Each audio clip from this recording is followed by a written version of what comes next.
Next up, in Chapter 8 of Mastering Meditation, we'll be going over some cool exercises Forrest has in here to improve your diaphragmatic breathing, which will then in turn improve your tranquil breath and kind of just improve your breathing overall in life period. So they're pretty awesome exercises. The first one he calls diaphragm weightlifting, and he says you can do this in like increments of 5 pounds if you want to increase the weight. But essentially, find something that weighs about 5 pounds, lie down on the ground, put that thing on your belly, and practice breathing through it. And he does point out how this is safe to do over like longer periods of time, so you could throw on a movie or something like that as you're doing this exercise. On the topic of movies, my wife and I watched the new Predator movie, Killer of Killers, on Hulu.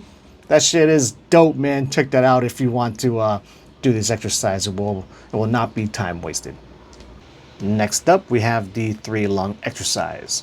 Working with the diaphragm, you want to increase your lung capacity and your ability to breathe into the lower register of your lungs. As you do, the organs in your stomach will displace as the diaphragm lowers and pushes them out of the way. So it's a 3-step process. Number 1, take a normal breath in and hold. This is your normal capacity while breathing every day. This is the first lung. 2, without exhaling, immediately take in a second breath and hold. Now you just increased your capacity and displaced more of the organs in your stomach. It will feel as if you are breathing into your stomach. This is the second lung. And then third, again, without exhaling, breathe in a third time and imagine that there is a small third lung in the region of your groin that you are filling up. There isn't a third lung, of course. You are just displacing more of the organs as the diaphragm is extending, and you will feel this all the way down into the area of your groin. Now breathe out and allow the body to recover from your breath hold, and try again. This will train the body to not use the chest so much while breathing. The next exercise we got is called the dorsal-vagal wave. First, breathe in a relatively short in-breath. You want to make it short so that you can easily make the out-breath longer. Now hold the breath, and as you do so, allow the chest to relax. As it does, it begins pressing the chest cavity with the weight of your rib cage, which is filled with air. The enlarged lungs press backwards against the dorsal vagal. Can you feel the static pressure? Does it press along the upper spine? If you don't feel it at first, don't worry. You want to come back again and again until bliss begins to peek through. Hold the breath for the amount of time that is comfortable for you, just enough so you can begin to feel the weight of the chest pressing backwards. Breathe out, making the out breath nice and long. You made the in breath short so that this out breath can easily be made longer. This long out breath pushes the diaphragm upwards, compressing the chest once again. Feel the long stimulation of the dorsal vagal complex. Feel it ecstatically pressing backwards. Breathe in and begin again. See if you can do 3 in a row, then see if you can do 6 in a row, then see if 12 are possible. When the feeling of the dorsal vagal is developed in the yogi through repeatedly awakening the parasympathetic and feeling into the body using the caudate nucleus, don't know what that is, then he will begin to feel 2 waves of bliss. One wave as the breath is held and one as the breath is slowly let go.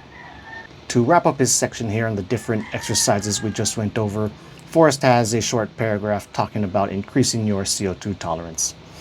Holding the breath slowly retrains the cells in the lungs as well as the medulla, which is responsible for the breath rate and the heart rate. By comfortably holding his breath, the yogi encourages the slow transformation and reprogramming of the medulla. He increases his body's natural tolerance of carbon dioxide, which causes all of his breaths to be longer and easier. This will dramatically improve every meditation. And this just makes me think back to when I used to practice my breath holds a lot.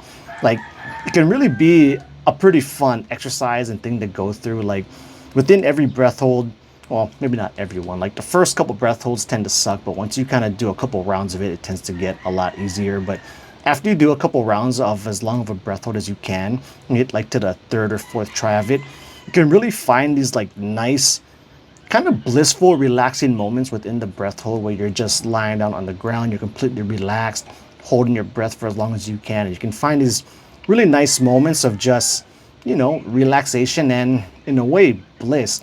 And then even when it starts to get harder, I find it to be a nice exercise to kind of like just shut off this panicking part of my brain, because when you start to feel like you have to breathe, you by no means have to breathe at that point, right? It really is just like a mental game. So I find it to be nice practice of kind of just trying to drop that thought, drop that panic, and maintain that relaxed state as long as you can before it starts to get really, really difficult, and eventually, you know, you're gonna have to breathe. But fun thing to play around with. If you've never just tried to experiment with doing different breath holds, give it a shot. Or even what got me into it was Wim Hof stuff, where you do his breathing technique and then you blow all your air out and you hold your breath as long as you can.